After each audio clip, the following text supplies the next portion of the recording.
Hey everybody, Robert with RC Archery.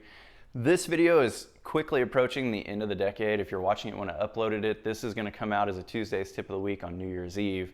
Because it was on New Year's Eve, I wanted to do something special to kind of close the decade out. And then I have an announcement here at the end of this segment that I'm going to tell you about what's coming for the new decade for 2020 that'll happen tomorrow if you're watching this when it uploads. This video is going to actually bring full circle the most popular video that I've had on the YouTube channel. I went back and looked at it. It's Tuesday's tip of the week number 13, and it's talking about our bow shoulder, the stabilizing muscles in that shoulder, how to align our body the right way, and just kind of giving you an idea of what it would look like and helping you kind of self-diagnose and get yourself on target and hold a little bit steadier.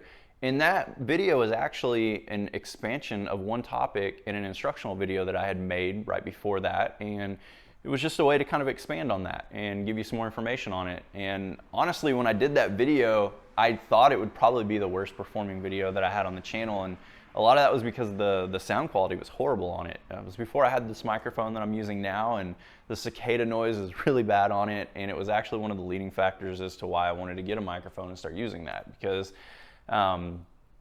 while the information was amazing and great from what you've given me feedback on and what everybody's told me, the noise and the sound quality obviously is really bad, and I mean, everybody was nice enough to suffer through that. But this video today is actually going to be a segment from an instructional video, and it's not from the same one.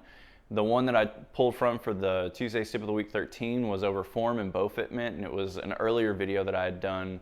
This video is actually the latest video that I've done. It was done this year, and it's basically a step-by-step process on how to hold steadiest on target. And the starting point for that and what we're looking at is actually an expansion on what that video on my YouTube channel was all about.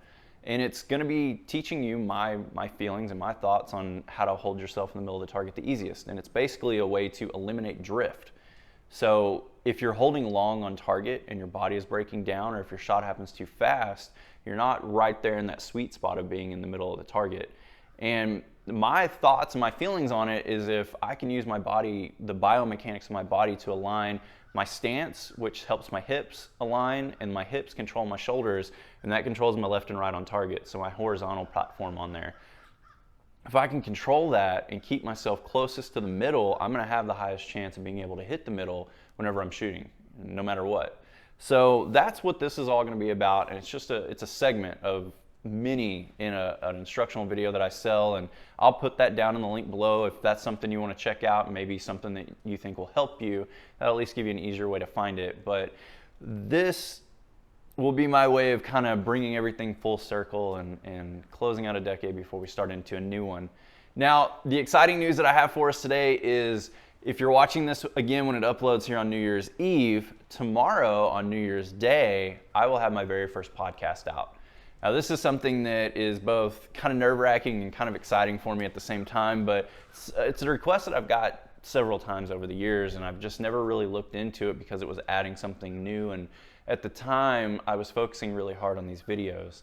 But as my schedule has changed, my life has changed a little bit, my work, everything, I found that I think being able to do a podcast is actually going to work into my schedule a little bit easier. I can record these using this microphone, the same system that what I do now, sans camera, and then I can upload them, and then I can get you some content, whether I'm driving or, you know, at home or whatever it may be, and help, you know, kind of generate a more consistent flow. Now, tomorrow's podcast, the very first one, is going to be a really cool one. I'm going to talk a little bit about my vision with it in short, and then I'm going to go over some Instagram questions that I had everybody kind of compile and put together. And basically it's why I shoot archery, looking at target panic, low holds on target, your shot execution, arrow building, you know, FOC, some different things like that. And it's around 20-25 minutes, I think, in total for this podcast, so it's not super long.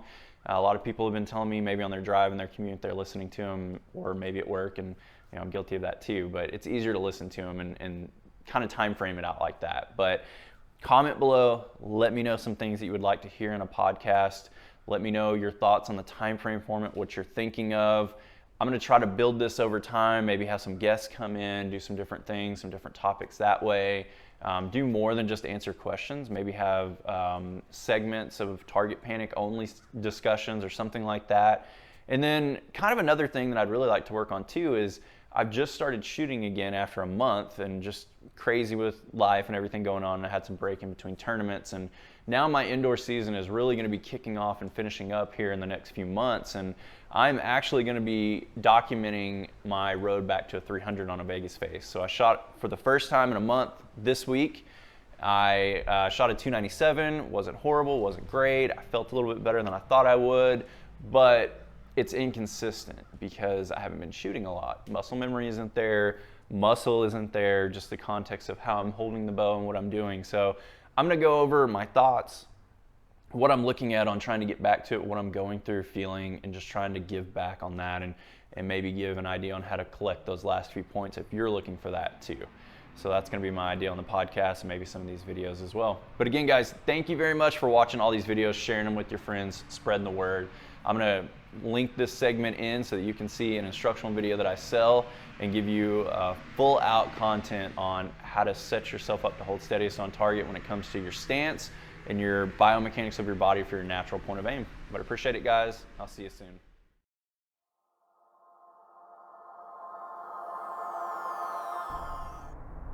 Alright guys, so I am set up here right down a shooting lane. Now, this is a walk-up shooting lane on our field course here. And the reason I'm doing this is because I'm using it to simulate stepping stones and a stepping block. Just like when we come up to our walk-up tournaments here, there's step-by-step fundamentals that we have to follow in order to be able to hold steadiest on target. For me personally, I feel like that starts with our stance. And I really feel that the way that we're setting our feet has a huge impact on the way that our hips and our shoulders are turned, and then especially with the way that we utilize our shoulder muscle and the joint and just the stabilizing aspects of it as well. Now, why I'm saying that is because the shoulder joint itself on our body is the most complex joint that we have in our entire system. It can move in a lot of different directions, and that's great for day-to-day human movements, but it's awful when it comes to shooting archery. When it comes to shooting archery, we want to limit that movement. So when we have a joint with all of this range, we need to be able to set it up correctly in order to minimize the extra movement that's allowed in that joint. Now, the way that we do that is setting up our stance to begin with in a neutrally open position. So that means having our front foot that's closest to the target. The big toe on that front foot needs to be around the base of the big toe on our back foot, the one farthest away from the target. And what that does is a couple things. One, it actually sets our body up to where our bow arm is out of the string path. And that's really important. If you've ever slapped your forearm with the string before, you know that's incredibly painful, but it's also really detrimental to your accuracy as well for that string to be moving laterally as it's going through. The other thing that it does is it helps us set our shoulder in a position that allows the stabilizing muscles that are built up around the joint to start working for us and actually hold that shoulder in place. Let me give you a couple examples really quick of too open of a stance, what it does, too close of a stance, and what that does, and then finally show you an optimal stance and allow you to see the differences in stabilizer movement on my bow. Now, one thing that I want to point out before I get too far into this is the way that we're adjusting our stance open and close is not actually by moving our front foot or our back foot forwards or backwards. When you're starting to move the feet separately from one another, what you're doing is you're changing the distance from your hip to the ground in each leg. When you do that, if you get too far out one direction or the other, one leg is essentially shorter in the distance from your hip directly down to the ground, and that causes you to have a little bit of a balance issue, a little bit of stability issue as well. So when I'm changing my stance open and closed and then optimally from what I'm normally going to be doing, I'm actually going to sit on my heels and then rock back and forth with both feet. And that's going to allow me to close my shoulder off to the target or open my shoulder to the target. And it's going to give you the same, hip to ground ratio, but I want you to pay attention to the movement and the stabilizer and how it affects it and how it changes when we're too far closed or too far open. First one I'm going to do here, this is my normal stance.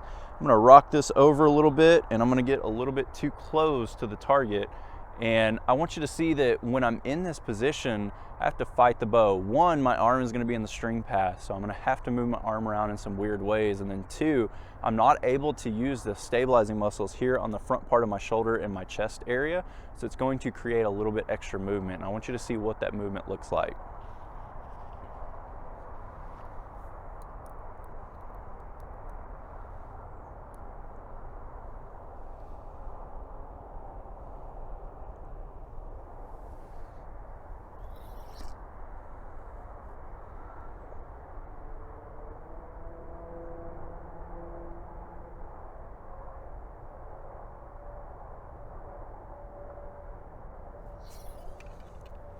All right, so for me, what I'm seeing downrange in that situation is I'm not able to stabilize my shoulder on the front, so it allows it to give and move. The other thing that I'm noticing too is because the natural point of what my body is doing is wanting to go right, and I'm needing to pull it back left. So that creates two different ways that it's actually causing me some problems on target. I'm gonna set up again in my normal stance. I'm gonna open up a little bit more towards the target, and then I'm gonna show you this. This is gonna be the opposite effect of what you saw before as far as the muscles. So now the muscles that are being used in the back part of my shoulder and the front part of my shoulder are actually gonna be in imbalance. So you're gonna be able to see a little bit different movement here as well.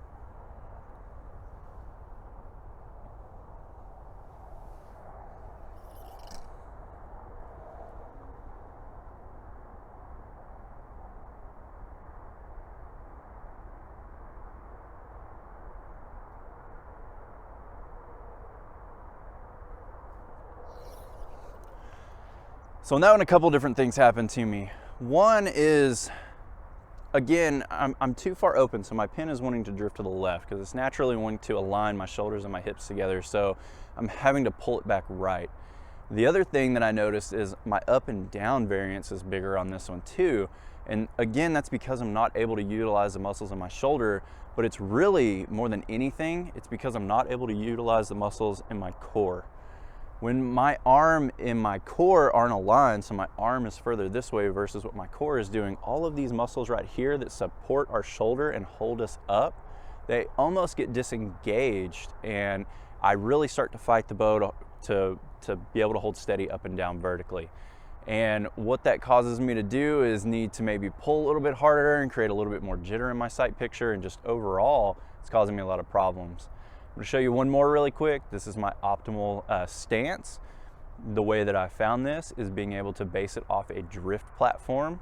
And what I mean by that is I draw back on target, I get perfectly in the middle, I hold, and then I close my eyes, and I close them for 5 seconds. I open them and I see where I'm at left and right, and then I rock back and forth on my heels, and I adjust it to where I'm in the middle, or as close to the middle as I possibly can. And this is my normal stance, and what I found by doing that drill is to where I need to be.